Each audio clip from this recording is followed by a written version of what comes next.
ನಮಸ್ಕಾರ ಸ್ನೇಹಿತರೆ, ವೀಣಾ ಅಡುಗೆಗೆ ಸ್ವಾಗತ. ಹಸಿ ಅವರೆಕಾಳಿನ ಚಿತ್ರಾನ್ನ ತುಂಬ ರುಚಿಯಾಗಿರುತ್ತೆ. ಇದು ಹಬ್ಬಗಳಲ್ಲೂ ಸಹ ಮಾಡ್ಕೋಬೋದು. ಹಾಗೆ ಲಂಚ್ ಬಾಕ್ಸ್ಗೆ ಟಿಫನ್ ಬಾಕ್ಸ್ಗೆ ಹೇಳಿ ಮಾಡಿಸಿದ ರೆಸಿಪಿ ಅಂತಲೇ ಹೇಳ್ಬೋದು. ಮನೆಯಲ್ಲಿ ಎಲ್ರಿಗೂ ಇಷ್ಟ ಆಗುತ್ತೆ. ಹೇಗೆ ಮಾಡೋದು ಅಂತ ನೋಡ್ಕೊಳ್ಳೋಣ ಬನ್ನಿ.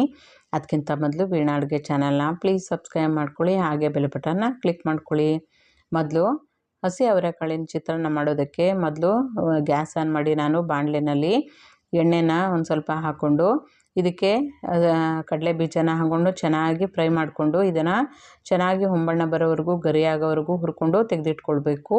ಮತ್ತು ಅದೇ ಎಣ್ಣೆಯಲ್ಲಿ 1 ಟೇಬಲ್ ಸ್ಪೂನಷ್ಟು ಸಾಸಿವೆ ಹಾಕ್ಕೊಂಡು ಸಾಸಿವೆ ಎಲ್ಲ ಸಿಡಿದ ಮೇಲೆ ಈಗ 2 ಟೇಬಲ್ ಸ್ಪೂನಷ್ಟು ಕಡಲೆಬೇಳೆ ಹಾಗೆ ಹಸಿಮೆಣಸಿನ್ಕಾಯಿ ಕರಿಬೇವನ್ನ ಹಾಕ್ಕೊಂಡು ಚೆನ್ನಾಗಿ ಫ್ರೈ ಮಾಡ್ಕೋಬೇಕು. ಚೆನ್ನಾಗೆಲ್ಲನೂ ಗರಿ ಆಗೋವರೆಗೂ ಇದನ್ನು ಹುರ್ಕೋಬೇಕಾಗತ್ತೆ. ಹಸಿಮೆಣಸಿನ್ಕಾಯಿ ಚೆನ್ನಾಗಿ ಈ ರೀತಿ ಬೆಳ್ಳಗಾಗೋವರೆಗೂ ಹುರ್ಕೊಂಡು ನಾನಿಲ್ಲಿ 1 ಕಪ್ಪಷ್ಟು ಹಸಿ ಅವರೆಕಾಳನ್ನ ತೊಗೊಂಡು ಕುಕ್ಕರ್ನಲ್ಲಿ ನೀರು ಮತ್ತು ಉಪ್ಪಾಕಿ ಬೇಯಿಸ್ಕೊಂಡು ಈಗ ನೀರೆಲ್ಲ ಚೆನ್ನಾಗಿ ಶೋಧಿಸ್ಕೊಂಡು ಒಗ್ಗರಣೆಗೆ ಸೇರಿಸ್ಕೊಳ್ತಾ ಇದ್ದೀನಿ.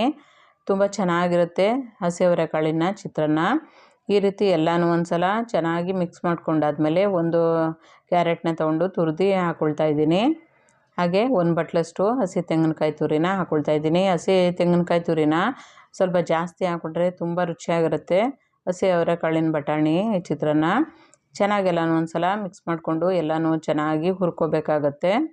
ತುಂಬ ಬೇಗ ಮಾಡ್ಕೋಬೋದು. ಇದು ಮಕ್ಕಳಿಗೆ ಟಿಫನ್ ಬಾಕ್ಸ್ಗೆ ಲಂಚ್ ಬಾಕ್ಸ್ಗೆ ಮಾಡೋವಾಗ ತುಂಬ ಈಸಿಯಾಗಿ ಮಾಡ್ಕೋಬೋದು, ತುಂಬ ರುಚಿಯಾಗಿರುತ್ತೆ. ಈಗ ಅರಿಶಿನ ಪುಡಿನ ಅರ್ಧ ಟೇಬಲ್ ಸ್ಪೂನಷ್ಟು ಹಾಕ್ಕೊಳ್ತಾ ಇದ್ದೀನಿ. ಈಗ ರುಚಿಗೆ ತಕ್ಕಷ್ಟು ಉಪ್ಪನ್ನ ಸೇರಿಸ್ಕೋಬೇಕು. ನಾನಿಲ್ಲಿ ಗೊಜ್ಜು ಸ್ವಲ್ಪ ಜಾಸ್ತಿ ಮಾಡ್ತಿರೋದ್ರಿಂದ ಸ್ವಲ್ಪ ಜಾಸ್ತಿನ ಹಾಕ್ಕೊಳ್ತಾ ಇದ್ದೀನಿ. ನಿಮಗೆ ನೋಡಿಕೊಂಡು ಹಾಕ್ಕೊಳ್ಬೋದು. ಹಾಗೆ ಚಿಕ್ಕದಾಗಿ ಕಟ್ ಮಾಡಿರೋಂಥ ಕೊತ್ತಂಬರಿ ಸೊಪ್ಪನ್ನ ಹಾಕ್ಕೊಳ್ತಾ ಇದ್ದೀನಿ. ಎಲ್ಲನೂ ಒಂದು ಸಲ ಚೆನ್ನಾಗಿ ಮಿಕ್ಸ್ ಮಾಡಿಕೊಂಡ್ರೆ ತುಂಬ ರುಚಿಯಾಗಿರೋಂಥ ಹಸಿ ಅವರೆಕಾಳಿನ ಚಿತ್ರಾನ್ನಕ್ಕೆ ಗೊಜ್ಜು ರೆಡಿ ಆಗುತ್ತೆ. ಚೆನ್ನಾಗೆಲ್ಲನೂ ಒಂದು ಸಲ ಮಿಕ್ಸ್ ಮಾಡ್ಕೊಂಬಿಡೋಣ. ಈಗ ರೆಡಿಯಾಗಿದೆ ಗೊಜ್ಜು. ಈ ರೀತಿ ಮಾಡಿಕೊಂಡ್ರೆ ಹಬ್ಬಗಳಲ್ಲೂ ಸಹ ಮಾಡ್ಕೋಬೋದು. ತುಂಬ ಟೇಸ್ಟ್ ಆಗಿರೋಂಥ ಚಿತ್ರಾನ್ನದ ಗೊಜ್ಜು. ಈಗ ನಾನಿಲ್ಲಿ 1 ಬಟ್ಲಷ್ಟು ಸಪ್ರೇಟಾಗಿ ತೆಗೆದಿಟ್ಕೊಳ್ತಾ ಇದ್ದೀನಿ. ಹಾಗೆ ಇನ್ನು ಸ್ವಲ್ಪ ಗೊಜ್ಜನ್ನು ಅನ್ನ ಮಾಡಿ ಇಟ್ಕೊಂಡಿರೋದನ್ನ ಹಾಕ್ಕೊಂಡು ಕಲಿಸ್ಕೊಳ್ತಾ ಇದ್ದೀನಿ. ನಿಮಗೆ ಎಷ್ಟು ಬೇಕಷ್ಟು ನೋಡಿಕೊಂಡು ಅನ್ನನ ಸೇರಿಸ್ಕೋಬೋದು.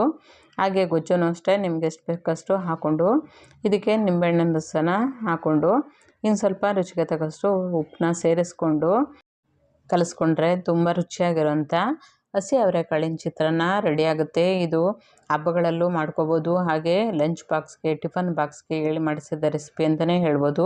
ಹಾಗೆ ಹುರಿದಿರೋಂಥ ಕಡಲೆಕಾಯಿ ಬೀಜನ ಸೇರಿಸ್ಕೊಂಡ್ರೆ ತುಂಬ ಈಸಿಯಾಗಿ ತುಂಬ ರುಚಿಯಾಗಿರೋಂಥ ಹಸಿ ಅವರೆಕಾಳಿನ ಚಿತ್ರಾನ್ನ ಒಂದು ಸಲ ಟ್ರೈ ಮಾಡಿ ಸ್ನೇಹಿತರೆ. ಈ ರೆಸಿಪಿ ಇಷ್ಟ ಆಗಿದ್ರೆ ಲೈಕ್ ಮಾಡಿ, ಶೇರ್ ಮಾಡಿ, ಕಮೆಂಟ್ ಮಾಡಿ. ಹಾಗೆ ವೀಣಾ ಅಡುಗೆ ಚಾನಲ್ನ ಪ್ಲೀಸ್ ಸಬ್ಸ್ಕ್ರೈಬ್ ಮಾಡ್ಕೊಳ್ಳಿ. Thank you.